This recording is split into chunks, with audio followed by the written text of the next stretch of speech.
Join the OurGame Supporters Club at Patreon for €5 per month to get audio podcasts of the Hurling and Football Show and much more exclusive material. Fantastic win that Dublin had over Galway at the weekend. 118-14. It was like a scoreline from the 90s, wasn't it? Sensational stuff. Courage under fire, I would have thought too here, because this was a tough day for James Madden, the wing back from Ballyboden St Enda's.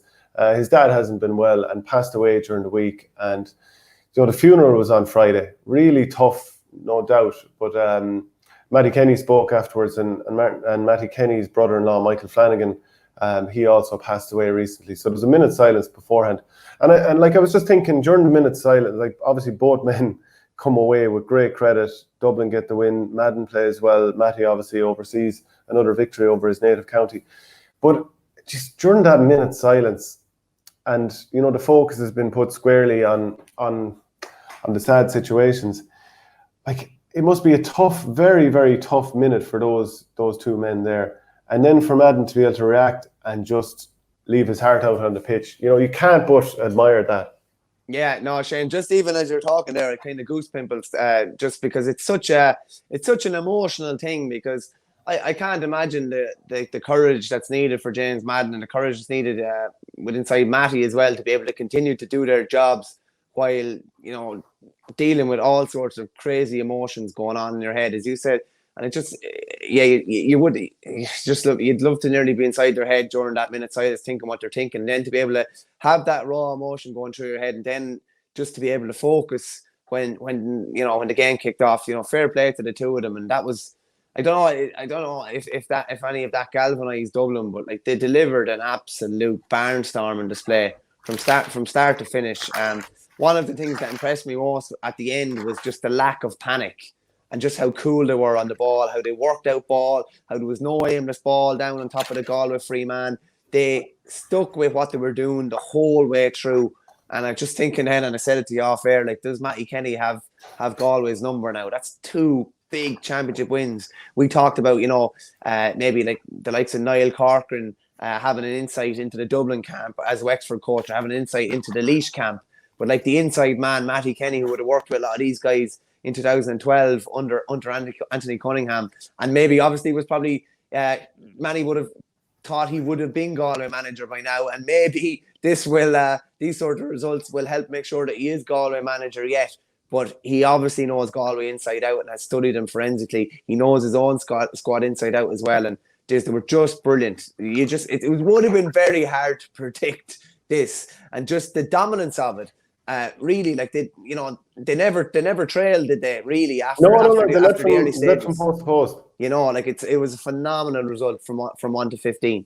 Yeah, it really was. Galway that's as poor as I've ever seen them, and to post a scoreline of just 114 it's pretty shocking, really. I mean, from like 15 scores converted from 41 attempts, 10 missed chances from Joe Canning.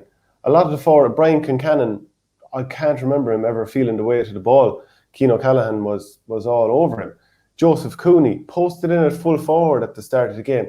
Obviously, they thought, we'll give Owen O'Donnell something different and create maybe a mismatch somewhere else by not putting Conor Whelan directly in there on him at the start, and instead we'll put Joseph Cooney in there. And that's overthinking, Shane. Joseph Cooney will snap the ball over Owen O'Donnell. Yeah. Owen O'Donnell is the best fullback in the game now, especially now that Daithí Burke has been moved out of fullback and he's playing centre back and did barely poke the ball in this game comparatively. Like, he was fine, but like, he didn't dominate the game in any way, shape, or form.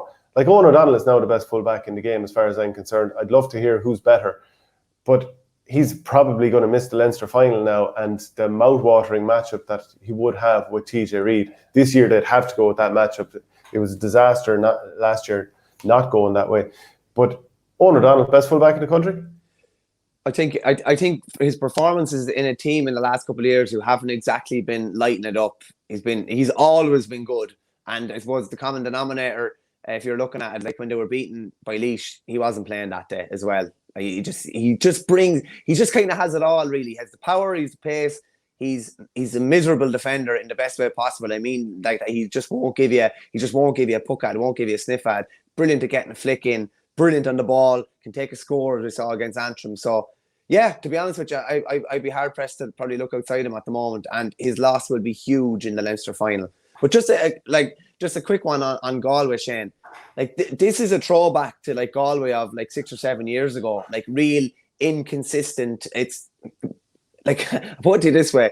Like they were like Arsenal in soccer. You couldn't back Galway to win a match when they were favourites because you just weren't sure what they were going to get off them. You couldn't back somebody when they were playing against Galway, when Galway were underdogs, because again, they were liable to do anything. And this is the first performance in a long, long time like that. And that's really worrying now, I have to say, from their perspective.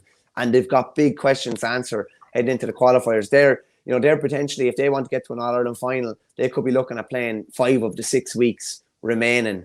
And you're also looking at their age profile, and you're thinking, like, time is probably running out for, Joe Canning, David Burke in particular, those guys, the pillars of the, 2017 All-Ireland winning team. So, like, Jesus, it's going to be difficult to turn it around. They have the quality to turn it around, but it's not going to be simple. Were Galway arrogant here, trying little flicks and tricks, going for goals from the very start? I mean, I couldn't understand Joe Canning going from a goal outside the 21 to start the game. Alan Nolan saved that and had a brilliant game, must be said. He was exceptional. But what were Galway up to? Just trying to force goals? Was it like they were thinking, sure, look, we'll eventually beat Dublin anyway, so we'll just start going for goals and bury them early? Yeah, it was very strange, Shane. Again, was it arrogant? Yeah, man, maybe so. As I said with the Joe Cooney thing, it's trying to be too smart, and I think they were trying to be too smart and be too cute on the ball as well. And on the Canning situation, like, you'd have to really wonder, did the championship record, the championship scoring record, weigh heavily on his mind? Because did he have a wrist injury at the end of the league? I mean, just to sort of be fair to him in some sense. Maybe so, but like, going for the goal from that 21 was peculiar, to say the least. Some of his wides were just so uncharacteristic as well. It's not the Joe Canning that we know. He had a rib injury, I think, and he had a wrist injury or a thumb injury as well. So you would have to probably give him the benefit of the doubt. But there was a lot of things happening in that game, like wides from Cotton Mannion that you just wouldn't expect. As I said, Brian Kincannon, who was in the form of his life 3 or 4 weeks ago, just very, very little. He set up Joe Canning for a goal, and then I think it was blocked down. He came in and pulled it wide. Apart from that, had little or no influence in the game. Maybe we were focusing on Galway too much from a Dublin point of view. There's so many lads really came of age. Like we've talked about Dara Gray throughout the league, and even in the last couple of years, he was just brilliant and getting forward. He's a real kind of modern day defender in that he can defend really well. He's really strong under a high ball, and will go man to man with his opponent, but is also able to come forward, hurt him on the scoreboard. I wonder, like, being honest, did you think Liam Rush was capable maybe of what he delivered the other day at this stage of the day? I'm not sure if I thought it was in him at this stage of the day with the injuries he's had in recent years, and I just thought he was so clever in some of the things that he did the other day. I think sometimes in the performances that we've seen this year, you think, yeah, okay, he's coming back to his best now, and then you see him the last day against Antrim. And I know he was probably sweeping to some degree, and Neil McManus was able to step off him and get a few scores. But I did think, wow, maybe this is coming towards the end of the road for Liam Rush. But there was probably an element of a gamble where Matty is like, I'm not sure, do I trust anyone else to play centre-back just at the moment based on their form? I'm going to gamble Rush. Or maybe he saw enough to say, look, he will come good. But he was really, really good here. He was really good. And so many of the Dublin players were. Danny Sutcliffe was brilliant, really stepped up in the second half, especially 3 points in that second half. I think if Dublin go on to win the Leinster final, he will be key to it, and he'll more than likely be winning an All-Star for it. I actually think there's more in Donald Burke. He got 2 points from play here. I think there's far more in him. Chris Crummy, I thought, brilliant for the goal, relatively quiet, and even the inside line. I think for Cian Boland had to go off injured early on, and let's have a quick little look at what came up at the screen at the time. Yeah, there was a couple of flags here. I think we were still throwing back to the Euros. We had an English flag for Mark Schutte and a Belgian one for Cian Boland that came up in error. But if anything, it should be a German flag with a surname like Schutte, as I often reminded. Yeah. But I think there's more. I think there's more in that Dublin forward line. Like Cian Boland, as I said, went off with a concussion. Ronan Hayes got 2 in the second half. Cian O'Sullivan got just a point. I think there's actually a lot more in this Dublin team. And like some people out there, they're probably quick to dismiss Dublin, and for that reason, that's why I'm delighted that they rammed it down people's throats. But like, look at how you can be dismissing them now. You cannot be dismissing them now after that. That's like they've taken down the number 2 team in the country on form coming into the championship. Now, they did right their luck early on, no doubt about that. But anytime you're going to have a surprise win, you're going to have to right your luck to some point. But like, go through the spine of this Galway team. I thought Shane Cooney was quite good. I thought Darren Morrissey was quite good. But I thought the half-back line, the much vaunted, and we've been the ones vaunting them, Pádraig Mannion, Dahi Burke and Fintan Burke didn't stand out. I think Sean Loftus barely pucked the ball in the first half before he was taken off. Cathal Mannion, he was key to that bit of a mini revival at the start of the second half. A couple of solo runs ended up with, I think, an assist and led to someone else winning a free, but it was all down to his solos. Then he did that beautiful reverse pass for Conor Whelan to go through and score the goal after 55 steps. I know, like, he was being fouled, so obviously you get to play on there. But like, I'm talking spine of the team here. Obviously, Joe Canning didn't get into the game. Adrian Toohey picked the 12, didn't get into the game. Joseph Cooney in full forward, didn't work. Conor Cooney got a point, didn't work. Brian Kincannon, it didn't happen for him. Conor Whelan scored 1 too, but still out of the game at times. I mean, you come away from it wondering, geez, what can Galway take from this game? What can they salvage and say, well, look, we'll come back through the qualifiers? Like I've talked about, Clare did this right. They still got maybe Shane O'Donnell, Aaron Fitzgerald, and one other player to come back, David McInerney maybe to come back into the team. Cork did a lot well, imploded on certain things, but you can see how they'll make that better.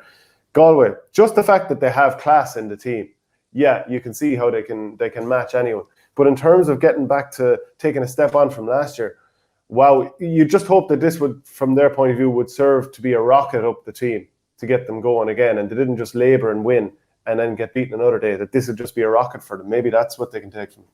Yeah, it's funny, like I'd be working in a horse racing a good bit, and when a horse runs really, really badly, the trainer and the jockey will just say, okay, we put a line through that performance, and the horse obviously doesn't know that he's ran badly, so he can just come out the next day and potentially win the next day. You'd think in your head, you think, God, we need to put a line through that, but it was so bad, too bad to be true, and then you're trying to turn things around in 2 weeks' time, and they've got such a busy schedule ahead. You'd be hoping, from Shane O'Neill's point of view, that the likes of Canning, the likes of David Burke, Dahi Burke, the leaders of the team will stand up and just drive things on from here. But difficult for them. It's going to be difficult enough to turn around, and it's got a shark tank waiting for them in the qualifiers as well. Brian McNamara is after commenting that Jay's lads, Galan is class, got the goal against Tip last year, class in the All-Ireland, he is class. Limerick have come a long way when trimming Cork by 8 points. It's seen as a disappointment, but that is the esteem we hold them in. Brian White, you're dead right, Shane. I don't think Dublin played their best, but still has loads to spare there. Any final thoughts on Dublin before we move on? No, just that, look at 3 or 4 weeks after the league, Dublin are, after winning Leinster under-20 championship, they're in an All-Ireland final against Cork this week. They're in a Leinster final, All-Ireland quarter-final at worst. It's amazing, you say like a week is a long time in politics. A couple of weeks is an awful long time in hurling as well. There's so much optimism in Dublin now. Yeah, absolutely. And brilliantly taken goal from Chris Crummy, I might add, midway through the second half. Sorry, Shane, as well. Éanna Murphy leaving the line. I can't handle this. I cannot handle keepers leaving the line and leaving an empty goal. There's 5 guys back there, but Galway players in the picture with just Crummy and one Dublin player outside him. When the keeper leaves that, I cannot handle it. It's just you're leaving an empty goal for them to strike the ball into. It just does not make sense to me at all. Why do you think he did it? It's a rush of blood to the head, and it's trying to cut things off. It's trying to, I think it's an overreaction, and it's a bit of a panic as well. And it may be partly due to how bad that they were going in the game, and you're almost trying to make something happen here, trying to deny a chance. But geez, there was enough bodies there to look after it without. Like, I'll put it this way: like, I don't. If Murphy hadn't left the line, that's not a goal. You think so? Crummy will take a shot. Yeah, but it's still fancy the keeper to save it, though. Do you know what I mean? Probably doesn't. He probably need to wind up to bury a shot from where he was, but he only needs to tap it once the goalie's there. Just get it past him.